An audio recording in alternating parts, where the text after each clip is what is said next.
Pledge allegiance. I pledge allegiance to the flag of the United States of America and to the republic for which it stands, one nation, under God, indivisible, with liberty and justice for all.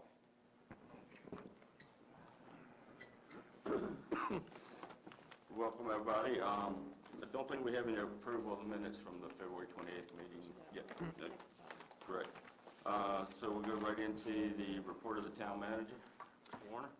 Thank you, Mayor Black, members of council. Just want to mention we're going to have some public information sessions related to the Phase 2 boundary adjustment process.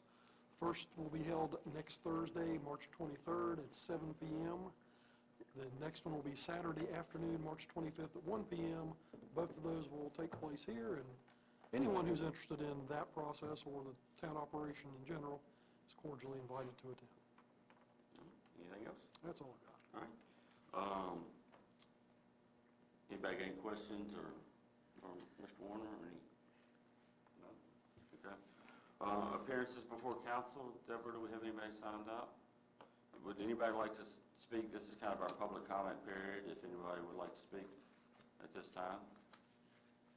No? Okay. Council comments. Mr. Hart, we'll start with you this evening. Okay. Well, first I want to welcome former supervisor Kevin Willis here and current supervisor Bob Davis. Thank you for the service that you did, Kevin, and thank you for the service you're doing for the county, Bob. Keep up the great work.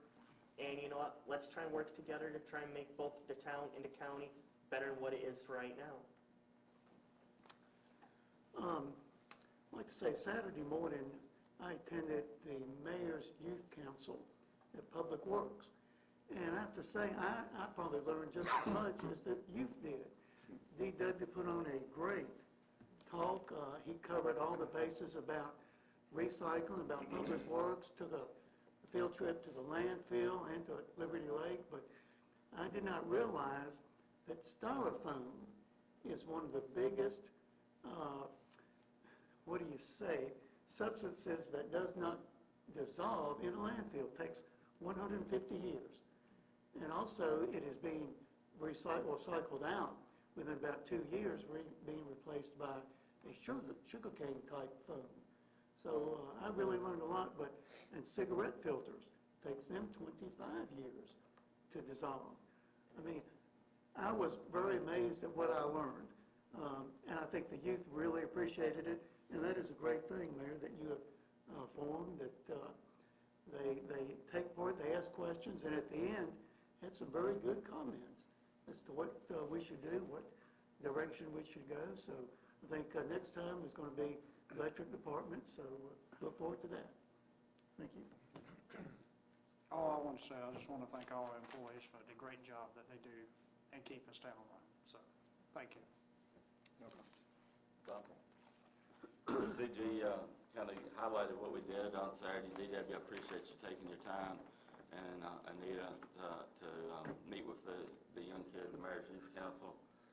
It was unfortunately a little bit of a cold, blustery day, so we didn't get to see and spend as much time up at the park as we would probably like to talk about some things up there. But the rest of your presentation was right on the money, and like CG said, I kind of learned some things too. So I appreciate you taking the time and talk to John. Hopefully we're going to work out the next one sometime in April, where we're going to maybe try to visit the solar farm and the hydro dam and talk about our electric utilities. So, and sometime in May they'll probably come here and I'll give them a little presentation, a certificate or something, and they'll make a little presentation, kind of talk about what they learned, some of the ideas they have. So we'll probably coordinate that sometime in May and try to get it all done before school gets out.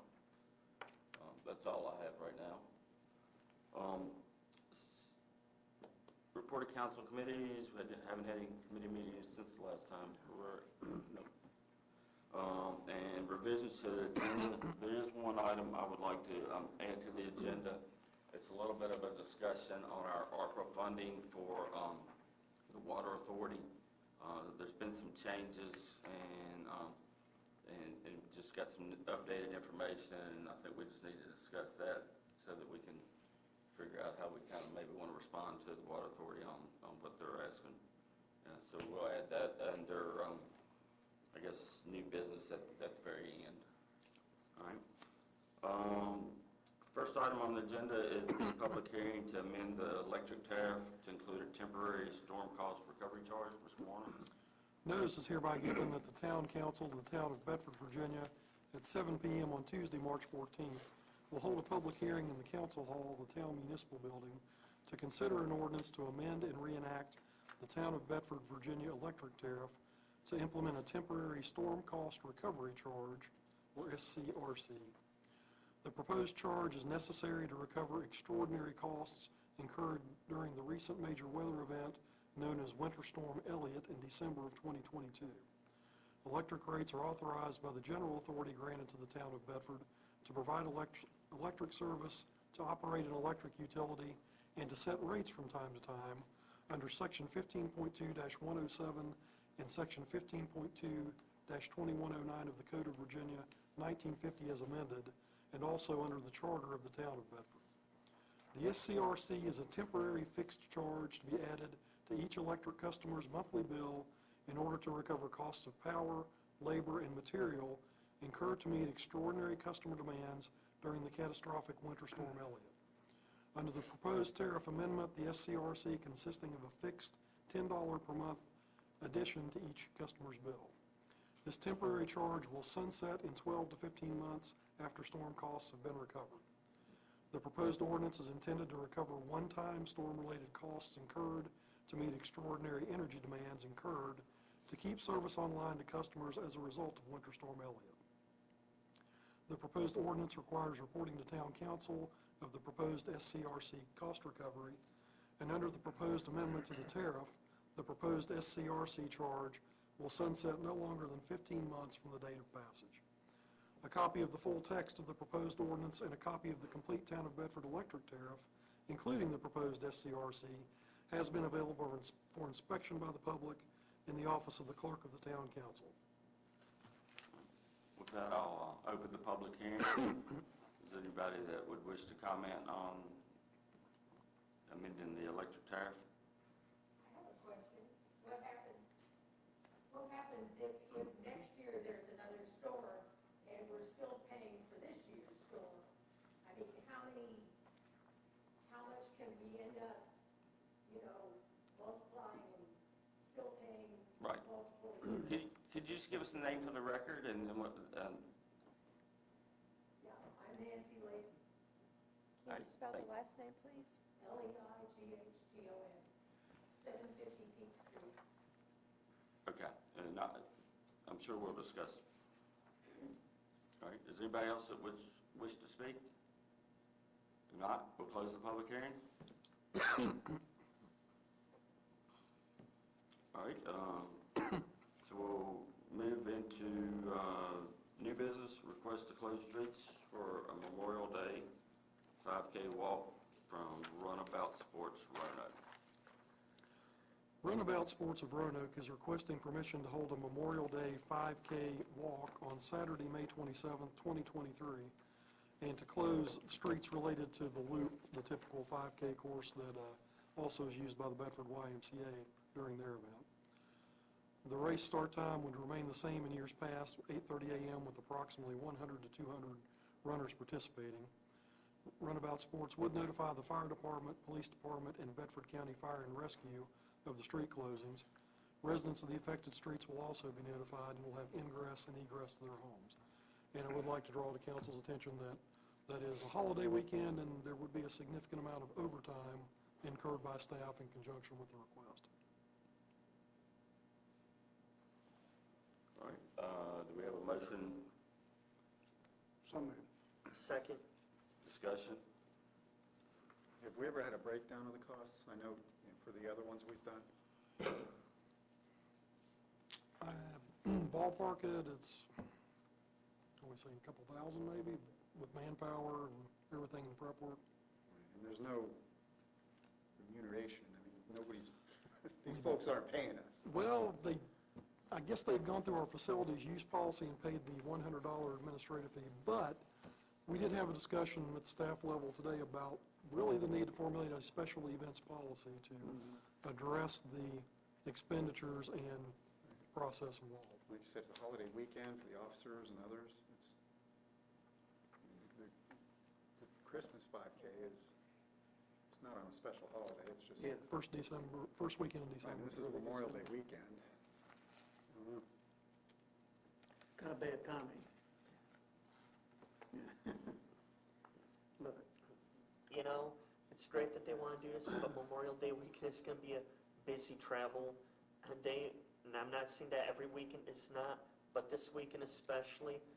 I'm wondering if they would be open to possibly moving the date to maybe the weekend before or after, because, you know, that's kind of what I'm thinking about, because I know it's going to be hectic for our officers that weekend. Charlotte Powers. A lot of what I hear of saying is that it's inconvenient. The soldiers that lost their lives that we honor for that weekend, it's probably inconvenient for them too. So I understand what you guys are saying with the cost and, moving it to another weekend that's totally open, but the reason that we have this is to make sure that it's not just a 3-day weekend. It's not just a time for people, I'm gonna get emotional, it's not a time for people just to travel. And that's kind of what we're trying to do with this event, is to remind people that we have to remember the people that have given their lives for our freedom. And I feel as the older and older I get, the more out of touch the current generations get. I am the great niece of Jack G. Powers. He was one of the Bedford boys. My other great uncle Clyde did come back. The National D-Day Memorial used to have the Armed Forces D-Day run. They no longer can do that. And I think that this is a great way to kind of continue that honor and having that living sacrifice and memorial. Thank you. Thank you. Thank you. So the one that D-Day did, was that on Memorial Day week? That was on Memorial Day weekend? Armed Forces Day. Armed Forces Day, okay, all right. I would almost say go ahead, proceed with it, maybe in the future, look at That's what our forming that policy- committee, and yes. Yeah, okay. I'd say move on forward with this. Any other discussion? Yeah, I think we should go ahead with this. Yes. I do, and I think this is something for us to think about, so we don't have another situation like this. Yeah, exactly. We can do that, but I tend to agree. I mean, sometimes these weekends we actually forget why they're named and Yes. that. And, we appreciate y'all coming down from Roanoke, your organization. Thank you. And wanting to use this from Bedford, and hopefully you'll bring a lot of people to our community. And I think even though it's going to cost a little money, and I would certainly support going ahead and doing it. Oh, I got one thing to say. I want to thank, even though he's not here tonight, I want to thank your great-grandfather and your uncle for their service. I wish they were here in person and I could actually thank them in person, but I can't. But I can thank you for what they did for us. Thank you for everything, and I do support this. And I will say, for what it's worth, I worked with Clyde Towers at the electric department for a number of years. He was a great man. Thought a lot of him. He taught me a lot. You're welcome. All right, any other discussion? Roll call. Mr. Carson? Right? Mr. Haley? Aye. Mr. Hartwick? Aye. Mr. Johansson? I'm sorry, he's absent. Mr. Schoen? No. Mr. Stanley? Aye. Mayor Black? Aye. Motion carries with 5 ayes and 1 nay. All right, next item is the ordinance amending the electric tariff to include a temporary storm cost recovery charge. Ms. Warner? On December 23rd through 25th, 2022, the town of Bedford experienced a catastrophic weather event known as Winter Storm Elliott. The event caused an unprecedented 24-hour temperature drop which sustained extremely low temperatures. The severe cold weather caused PJM market energy prices to increase dramatically. The event, occurring during a traditionally low-load holiday period, also caused a significant deviation in PJM's load forecasting. This resulted in the entire PJM footprint experiencing extremely high real-time prices, and PJM issued a maximum generation emergency event. As a result, Bedford Electric experienced unbudgeted extraordinary emergency costs necessary to maintain service. The proposed SCRC is structured to recover only those, and it will sunset in no longer than 15 months or sooner when the full amount of extraordinary costs are recovered. The proposed SCRC is a temporary fixed charge of $10 to be added to each electric bill issued by the town. These charges are in addition to all other electric charges. Costs recovered under the SCRC are to be excluded from charges recovered under the price cost adjustment, or PCA. The SCRC will be added to bills issued after March 31st, 2023, if approved. The proposed SCRC was presented to the Electric Committee for discussion and evaluation. The Electric Committee recommended approval to the full council, and tonight Town Council is requested to adopt the recommendation of the Electric Committee by approving the new storm cost recovery charge effective with billings beginning April 1st, 2023.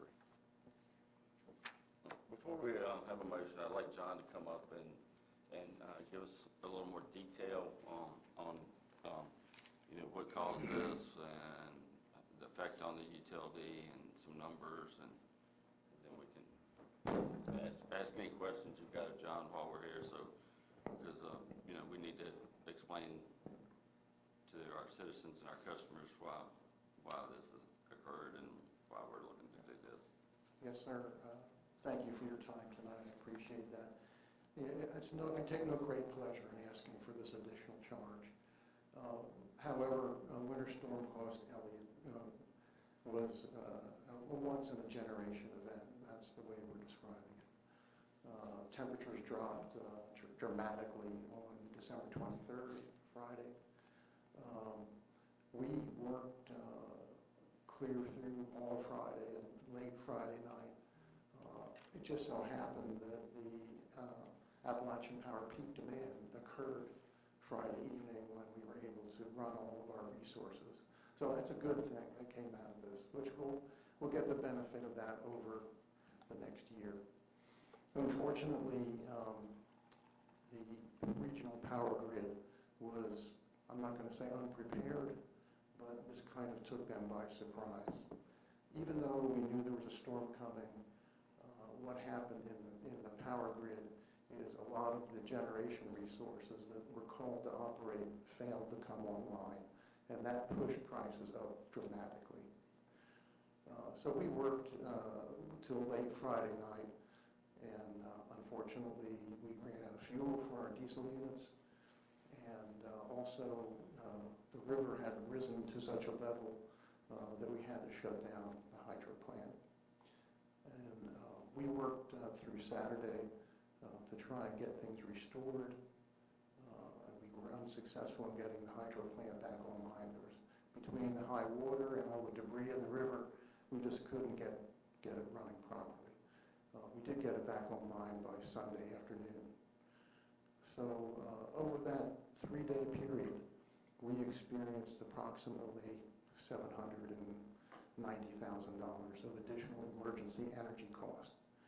The alternative for us would be to have rolling blackouts. We could have done that. For example, in Bristol, Virginia, they did have an obligation to cover, and we wanted to do everything we could to keep the lights on, and the heat in particular. Remember, it was 4 degrees Fahrenheit with 40 to 50 to 60 mile-an-hour winds. And our crews worked very hard to keep the power flowing to people so they could keep their heat on. And what we found is that we have a very high percentage of electric heat here in Bedford.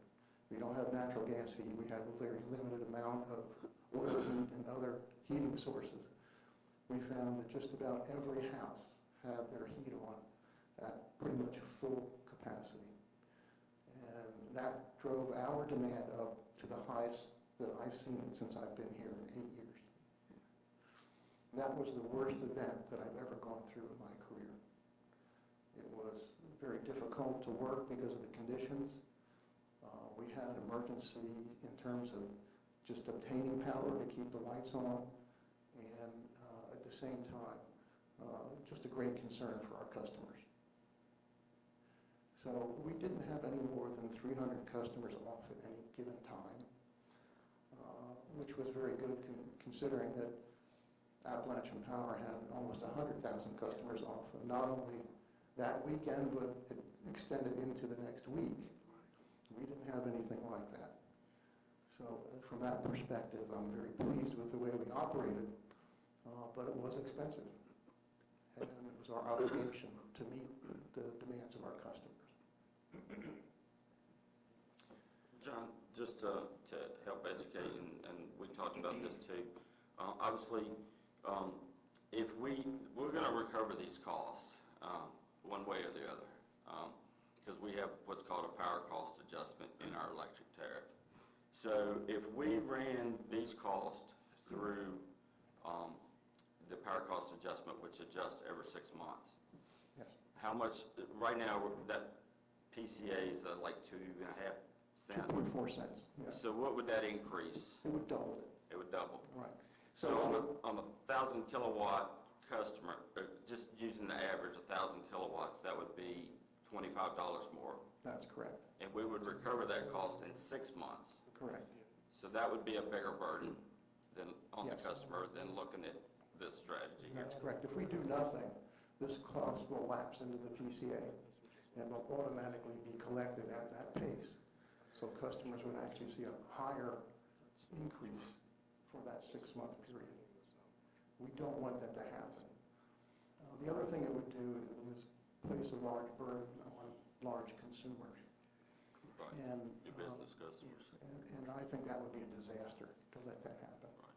So we're trying to do this in a way that is the least impact we can, while trying to be fair to all customers, knowing that this was caused primarily by residential heating. Because over that weekend, the commercial customers were closed.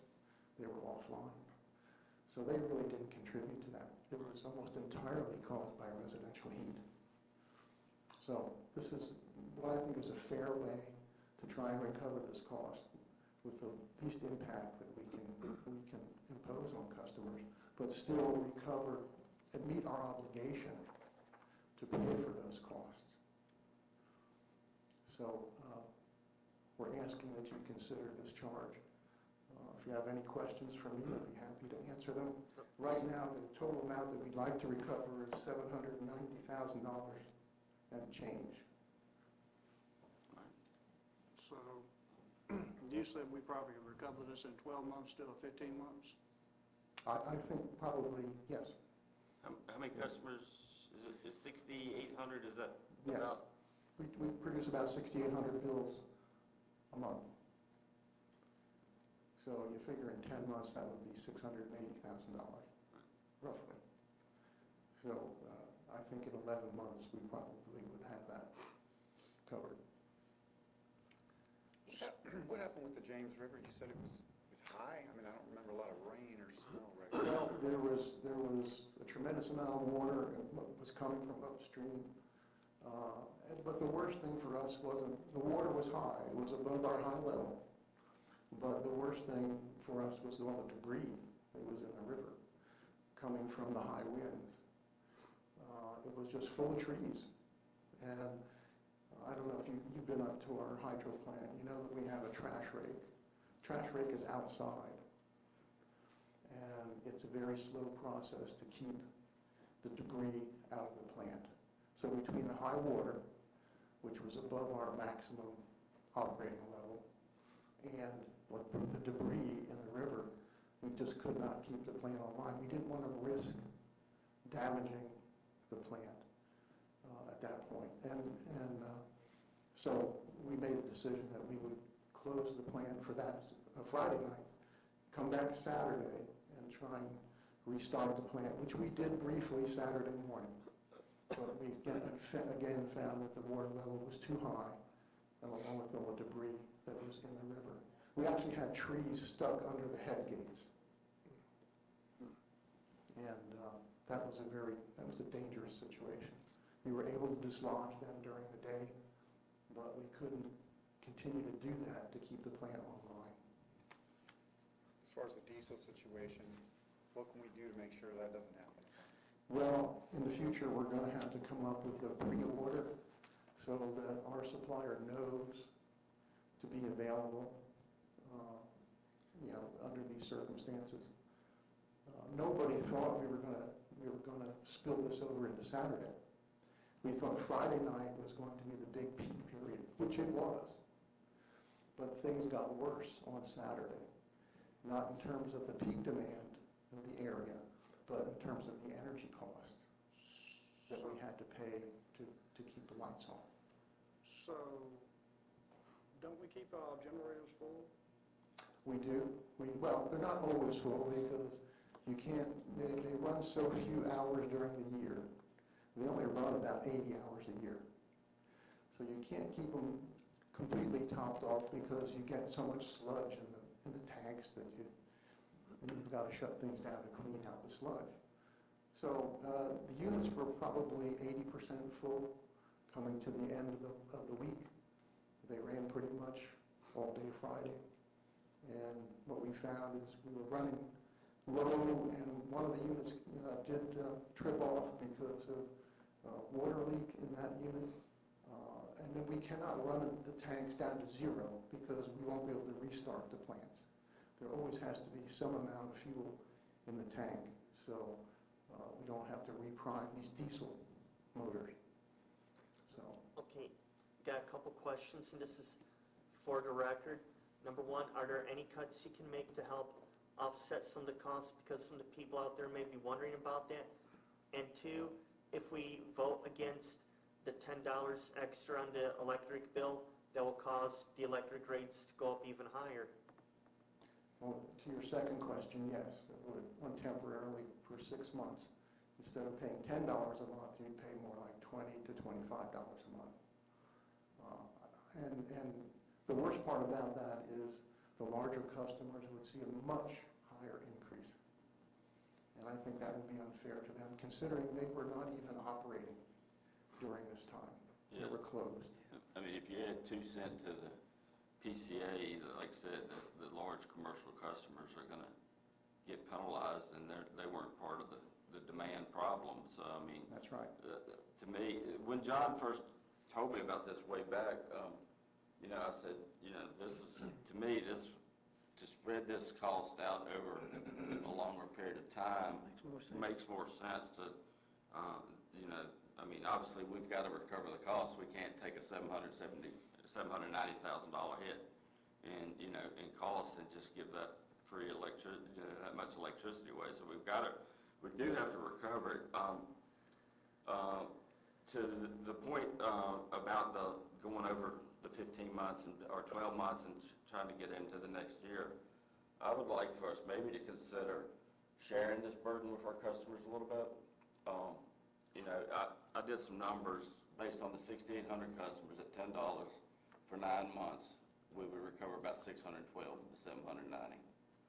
To me, I think, I mean, when times are good, we put a little money aside when we got some surpluses. So to me, I think, and that the other piece to that is it doesn't get us into next winter. I mean, we're definitely out at the end of November, so I would like us to maybe entertain that thought to share some of this cost with our customers.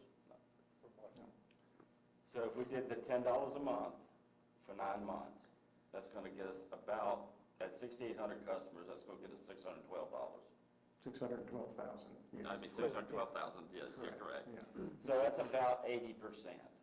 So we're taking about a 20% hit on that cost roughly. Yeah, and I can understand that, and we don't want this to spill over into next year, although we've never asked for anything like this before. So as far as I'm concerned, this is probably a once-in-a-lifetime deal. But one never knows. Never knows. What could happen in the future. So we need to amend that motion? Well, there's no motion on the table yet.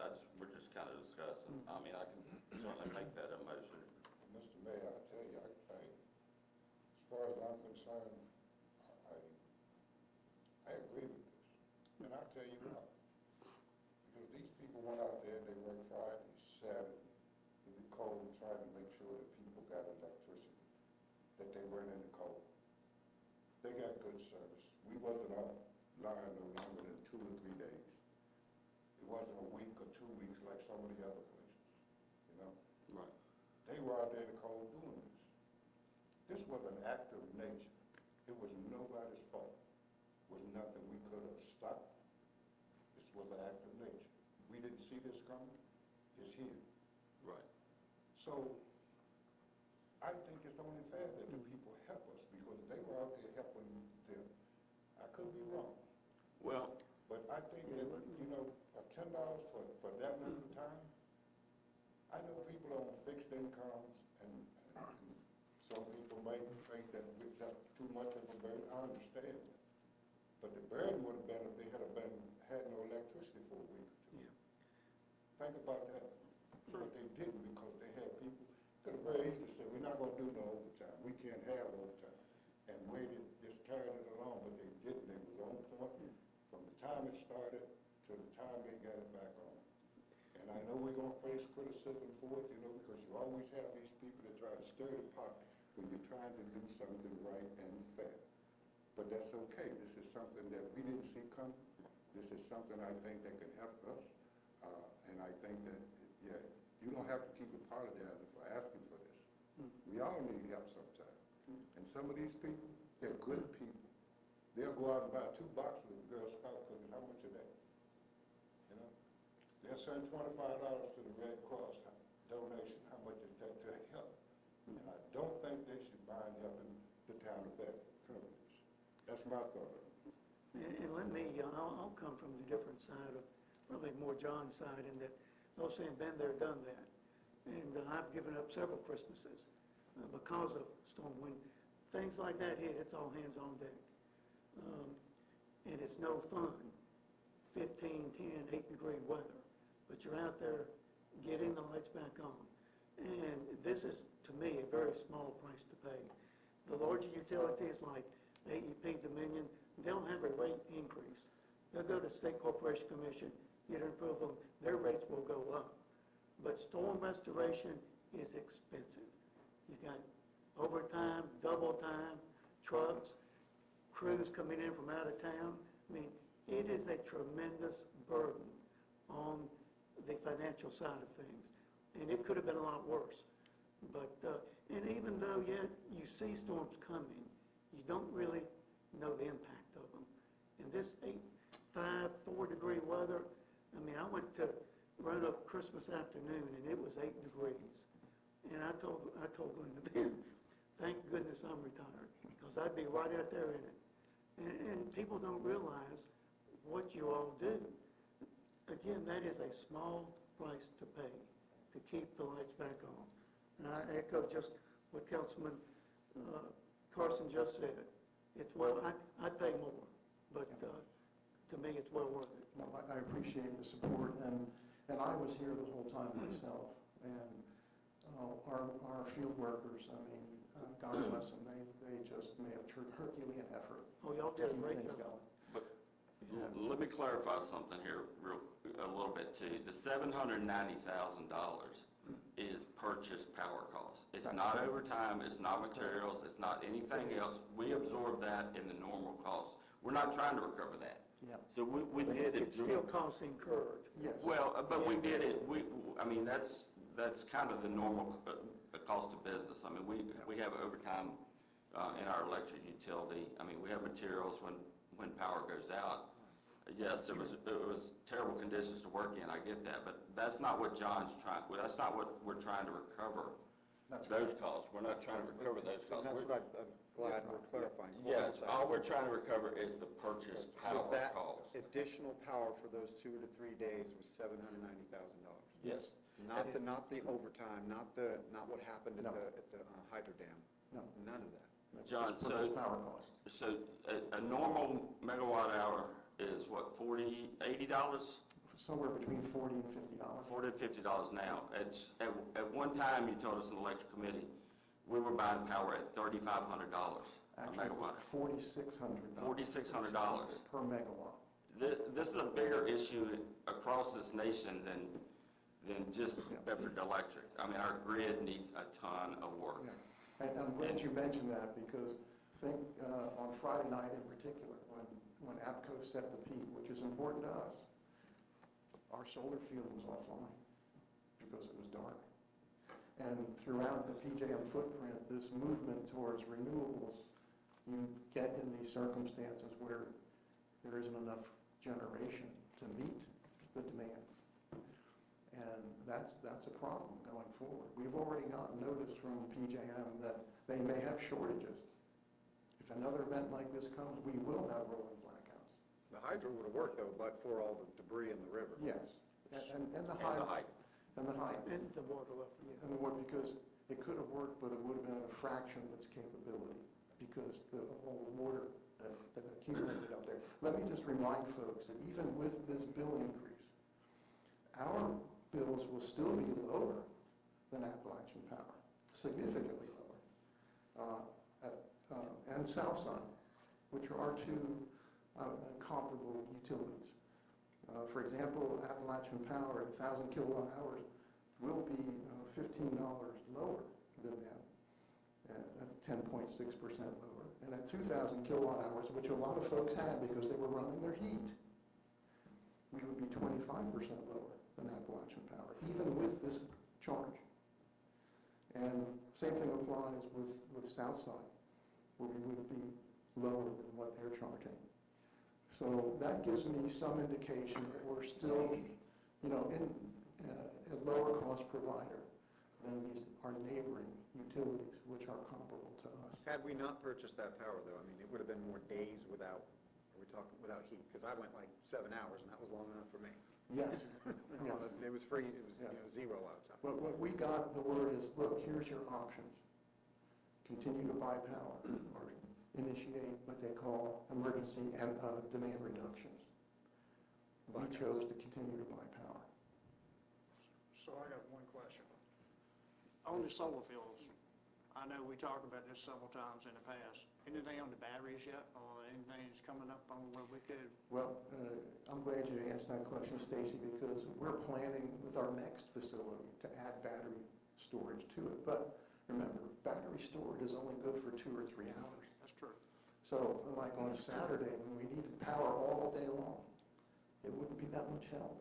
I'm just trying to think, so if this happens again, how could we be more efficient about hydro power generators, solar farms and stuff like that? So I'm just trying to see. I understand that, and that's a good point, because we have to get lessons learned from this situation. One of the lessons is, of course, is to better coordinate our fuel deliveries, so our supplier knows when we need it to have it there, number one. Number two, if we had an army of people working at the hydro plant, we could have done better. But we have 1.5 people working there. And the main supervisor, he had already worked 16 hours on Friday, because we knew that was going to be the peak, and that will ripple through our costs for the rest of the year. And on Saturday, he came back in early to try and get the plant going, but there was so much debris in the river that he tried several times to get it going, he just couldn't do it. Was Hope and Rock, the other two that we purchased power from, were they running? They ran, but at a reduced level. At a reduced level too. But you have to remember that they are a different type of plant than us. They're not so sensitive to the debris that comes down the river or the water level based on where they're constructed. Thank goodness they ran. Ran, or it would have been worse, Yeah, right? we do appreciate that. And had we been able to run all of our units, honestly, it wouldn't have made that much difference. Because the thing that ran the cost up was the additional power we had to purchase in the real-time market. Not what would have been the day-ahead market, which is those plants would have played into that avenue. So it would have been. Of course, really, the cold temperatures had a big part in it. It did. I mean, And remember, those cold temperatures just weren't here. Yeah. They were all through the Northeast. East, yeah. Yeah. So a lot of these plants that PJM was counting on to operate could not operate. Yeah. I know within AMP, most of their diesel units, which are similar to ours, they couldn't get them started. And they didn't run at all Friday, Saturday, or Sunday. Yeah. John, now, obviously the solar panels would only give you electricity for maybe 3 hours if we were out like we were. What about having like wind turbines, gain energy from wind, could we do that? I'm glad you mentioned that. We actually entered into a purchase power agreement with the wind farm in Pennsylvania last fall. What about building our own, could we do that? Well, it's tough, not here in Bedford, we don't have the wind We're in not big Bedford enough. to do it. What we'd really like to do is expand the hydro plant, but that gets to be so expensive. I'd like to do a feasibility study on that to see if it's possible to do it. That would be one thing that would help us on an ongoing basis. All right, so let's get back to, all right, so we got, I guess we need a motion, or we can discuss it some more. I mean, do you want to try to recover the whole 790? Do you want to share this cost? I mean, The are we $10, setting on the 10, it's 620, is that what you said? 612,000 if you did $10 at 9 months. Right. Through November. By sharing, you mean the rest out of, Yeah, out of our fund balance, I mean, you know, and which We're- we've prepared for. right, which we've accumulated over time, Yep. you know, so, I mean, I don't think that, what is that, 180,000 roughly? Yes. Is going to significantly affect our fund balance. You know, I spoke to our finance director, and she thinks that's fair to kind of share that, and it's not going to affect operations or anything. So that I would like to, yeah, I'm just going to go ahead and make a motion that we approve $10 for 9 months to recover the 600 and some thousand portion of the Of the storm. storm purchase power related cost related to the storm. Yes, and That's my motion. I'm okay with that. I understand we want to do what we can for our customers, and I think that's a reasonable way to try and mitigate the impact on that. I'll So- second. All right, any further discussion? One more thing is, just for the people out there, this is not an easy vote either way. If you vote no, you're potentially going to say, hey, you know what, we're going to have to recover the costs one way or another. Instead of having to pay $10 extra, it could be 25 or higher. Sometimes you take a vote where either way it's not going to be pleasant for you, where you'd rather hit your thumb with a hammer than take that vote. But sometimes you have to do what you have to do, and unfortunately, when it comes to acts of God, there's not much we can really do. And I was looking at, hey, what's every possible way where we can go without having to charge an additional $10, see what cuts can we make, what additional ways can we cut power, and sometimes you don't really have a lot of options, unfortunately. Any other discussion? I do remember this was Christmas weekend. Yes. was. Yeah, Saturday It was was. Christmas Eve. And that really complicated everything from PJM on down. I mean, getting people to work. Getting people to work, that was one of their problems, they couldn't Right. get people to work at PJM, so all of their data was really behind where it needed to be. They were way off with what they were projecting and the cost they were projecting, and that filtered down to us. And, you know, I feel sorry for the folks like in Bristol that have rolling blackouts, something we want to avoid, you know, unless it's unavoidable, but in this case it was. All right, any roll call? Mr. Haley? Aye. Mr. Hartwick? Aye. Mr. Schoen? Aye. Mr. Stanley? Aye. Mr. Carson? Aye. Mayor Black? Aye. Motion carries with 6 ayes. All right. Next is, Thank you. thank you, John. Thank you, John. The ordinance updating chapter 54, taxation of the town code. Proposed changes to the Town Code, Section 54, specifically addressing transient occupancy tax, are recommended to update several definitions and incorporate legal updates in the state code.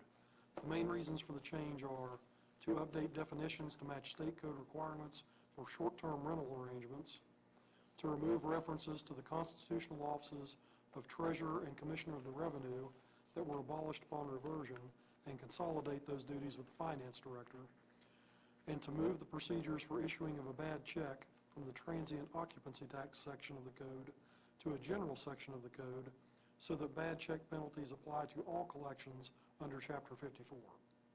No changes in the rates, fees, or currently applicable reporting and collection procedures are intended to occur. Tonight, town council is requested to adopt the ordinance as presented. So we have a motion to adopt the changes to the taxation ordinance. So moved. Second. All right, any discussion? Mike, these were just cleanup necessary, right? Yeah, there were two things, one of which is pretty obvious. We needed to get the offices of treasurer and commissioner of the revenue that we no longer Don't have exist. consolidated in finance director. The other was in order to match a change that the General Assembly made last year.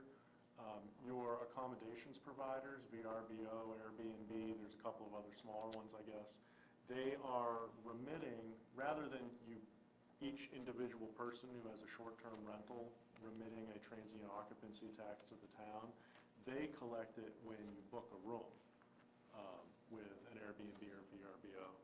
And they've been remitting that to the town, but we're required by state law to adopt a couple of provisions in our ordinance in order to basically just make all that functional. I think they're already filing the returns and remitting it. Is that right, Ann? Yeah. I mean, it sounds like it's a cleanup, get rid of dead language, which needs to be done throughout our town code. I'm working on it.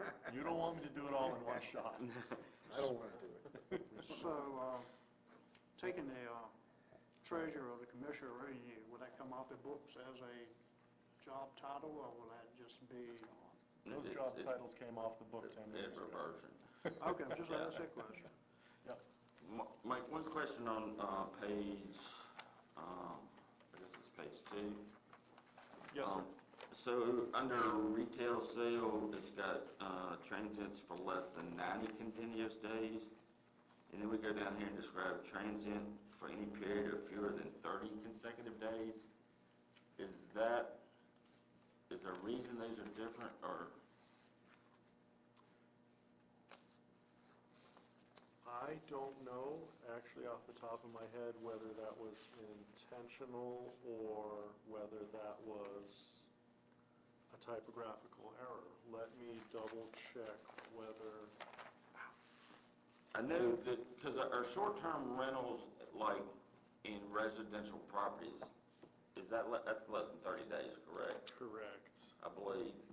So 90 days, and now this applies to like hotels. I just want to make sure this is not applying to kind of the short-term rentals Give me one zoning piece. Right. Sorry to, No, not at all. I read this late this afternoon, so. This is why multiple eyes are always useful on this.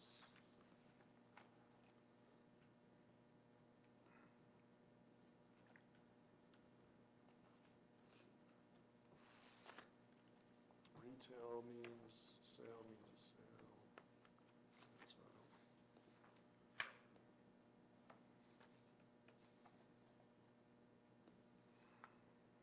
Because that also, camping grounds, that also kind of goes back to what we did on that special use permit, kind of with the RV park too. Because didn't we limit the days on that? We did. Yeah, it's typically 30 days is the top that you can have for a hotel stay before you start getting into what we would consider to be multifamily type dwelling. Again, I say typically, it's not always the case. Definitions.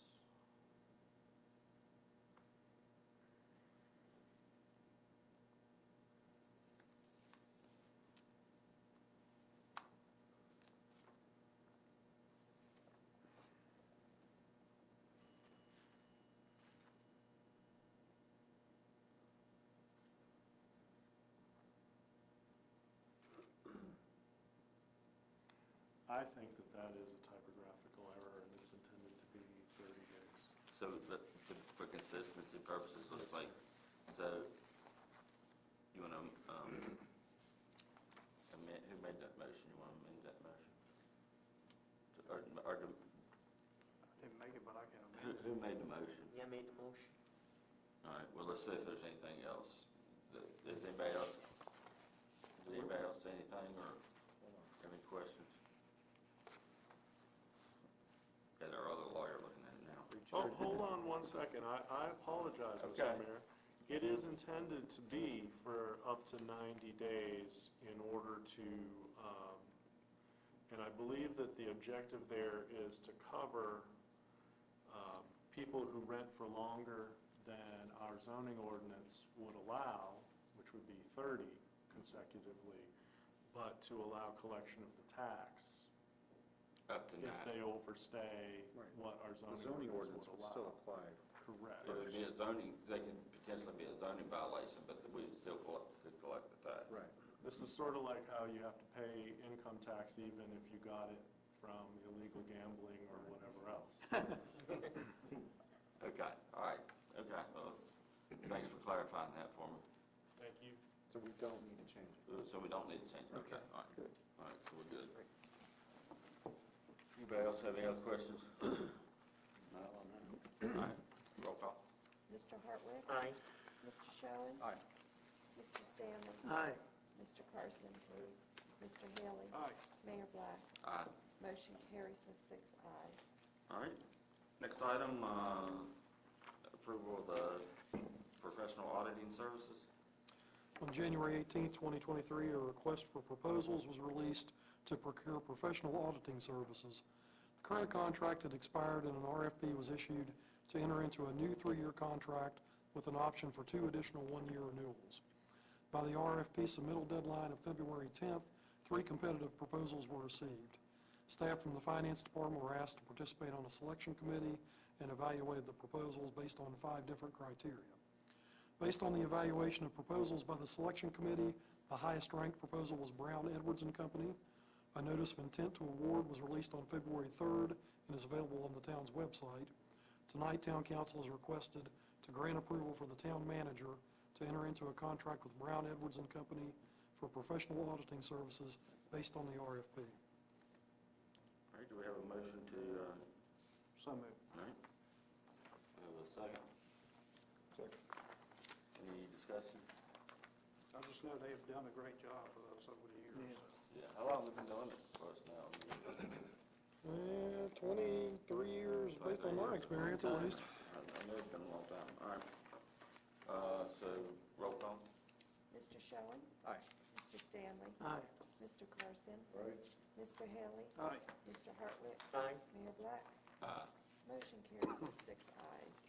All right, the next item is the item we added to the agenda for a little bit of discussion on the ARPA funding with the Regional Water Authority for the Town and Country sewer line replacement project, and some other thoughts that the Water Authority has. So, Bart, if you could kind of tell us what Brian's looking for here. Give it a shot.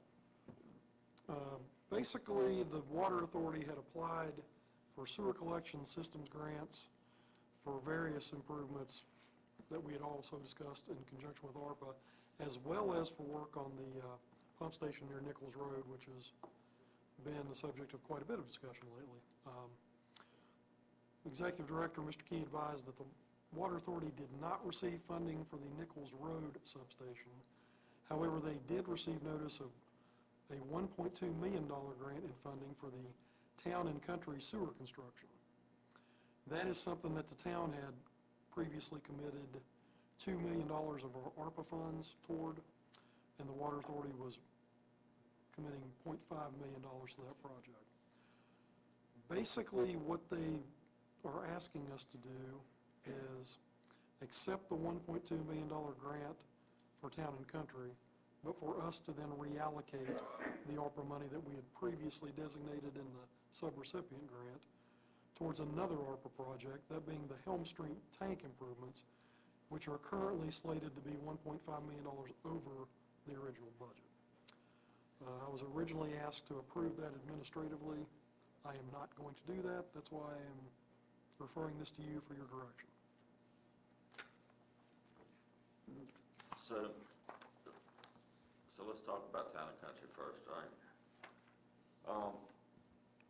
I don't think any of us knew they were applying for a $1.2 million grant when we approved our $2 million. Does anybody remember us No. discussing a $1.2 million grant? No. Okay, I just want to make sure I was remembering that right too. So So, basically, we knew this was a $2.4 million project, and we agreed to fund up to $2 million. So if we fund the 1.2 out of our 2 million, we save $800,000. But now we're funding, between that and the grant, we're funding all, the water authority's not putting a dime in it.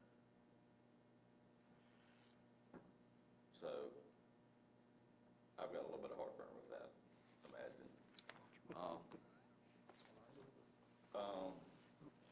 So, I mean, to get to the $2 million, I mean, if we funded 800,000, they're at 2 million, they still gotta put their 400,000 in it.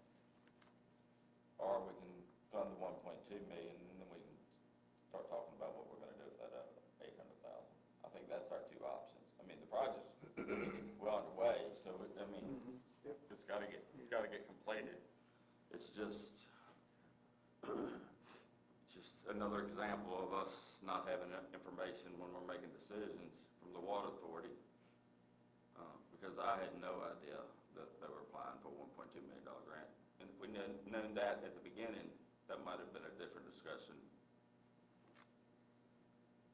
on what we were gonna fund. We certainly wouldn't have funded $2 million knowing they were applying for a $1.2 million grant on a $2.4 million project.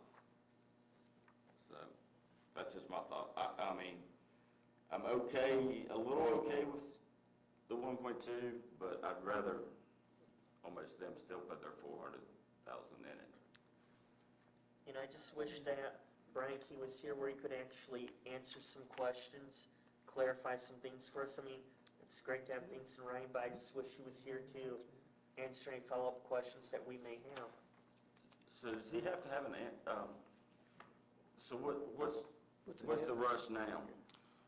Under the terms of the email I received, they have to accept or deny their $1.2 million grant before April 5th. So Well, I don't if we think. wanted to invite him to our next meeting to Yeah. participate in the discussion, I'd be Well, I happy think to you do take the 1.2 million regardless.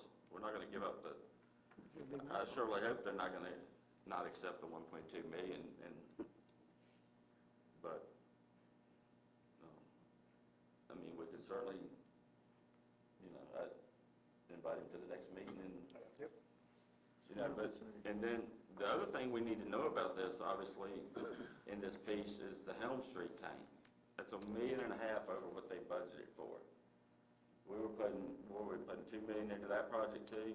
Yeah, and they're about $140,000 of that money in. In design and stuff, yeah. So the question's gotta be is, where's the rest of the where's the rest of it coming from?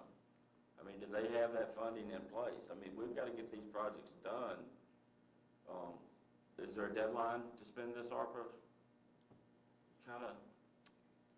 There is, I believe, and you would know when it has to be committed by. I know it has to all be spent by July 1 of 2026.